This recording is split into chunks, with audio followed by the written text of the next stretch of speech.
Back now on Triad today, and we welcome back someone who has been a guest long ago, and he doesn't come often enough. J. Paul Director, we see the very distinguished Paul Norby. He is what we call an FAICP Director. No, those aren't dirty words. He's going to explain what that means. City of Winston-Salem. I used to just say you're head of planning. You're the guy that keeps your finger on the pulse. What does FAICP mean? Well, I am a member of a professional organization called the American Institute of Certified Planners. And so they pick out a few people within their ranks to become a fellow. So that's what. Really?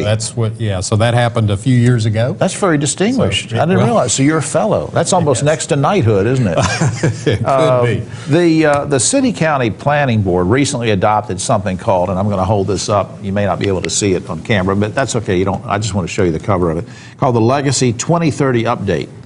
What is the Legacy 2030, and much less the update, but what's this all about?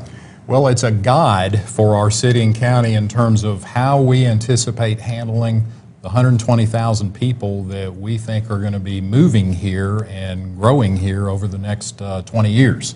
Not only that, but 66,000 jobs. So that can bring a lot of changes to a city and county. How best can we be prepared for it to give everybody the choices they need? Well, let me put you on the spot a little bit. What are some specific proposals or ideas that come under this legacy plan? Because I know this is a big, thick document. Give me just a couple examples. Okay. Well, one thing is our downtown and our center city. Everyone has seen the huge growth that's happened there. So how can we take advantage of that as we continue adding to Piedmont Triad Research Park and all the people who are going to live there?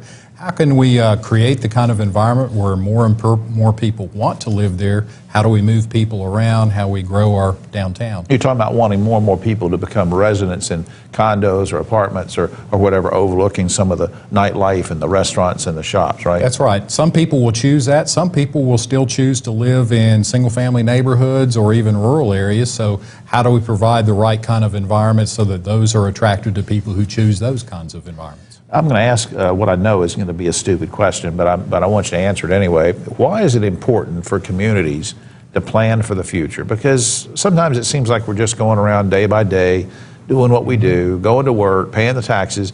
But why is it important for guys like you and for the people that worked on the Legacy Update? Why is it so important to plan for the future? Well, because how we grow and our development patterns influence greatly how public services can be provided, and that affects yours and my tax rates. So if we can arrange our growth in a way that works best for everybody, gives people the choices, but is arranged in a way that we can have good transportation, good services and all that, then we're not wasting a lot of tax money kind of going in inefficient patterns all over the place. Well, Paul, what are some of the challenges that you think we're going to face over the next 20 years? Well, one is we're facing, and all across the country is going to be facing this, a big demographic change. And we're already seeing that in Forsyth County around the country. We're becoming more racially diverse.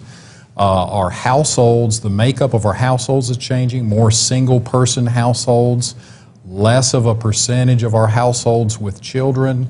Our baby boomers, of which I'm one, we're aging out. We're going to have different housing choices. All of that has different kinds of implications in terms of residential land uses and how they're arranged and how you get transportation to them. Right. Now, the fact that you're working on this as a city-county plan, how does that relate to the whole Triad, Piedmont Triad region? Because everybody sort of wants to do their own thing. Right. Well, the really neat thing about our region is there's such a diversity of environments. You know, we've got the urban centers, we've got suburban and towns, we got the rural areas, and they each depend on each other. You know, the rural areas are our breadbasket. There's a big agricultural economy. Our small towns are looking to find new uses for them to reuse those old mill buildings. And then in our big cities, we're reinventing our economy to have a more knowledge-based economy.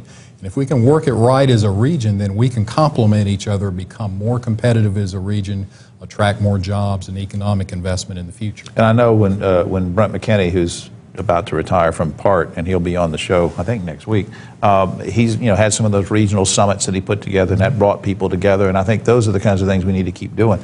Let me shut my mouth for a second, which I know the crew will be glad of, but I want to go to this. Yeah, they're applauding. There's the information on the screen. PartNC.org, but also triadsustainability.org gives you good information about sustainable communities and all sorts of things that are going on. And you can also, I guess there's a City of Winston-Salem website too? Yes, legacy2030.com. legacy2030.com with all sorts of good information. Paul Norby, thanks for coming back. All right. It's been too long. Good to be here, Jim. All right.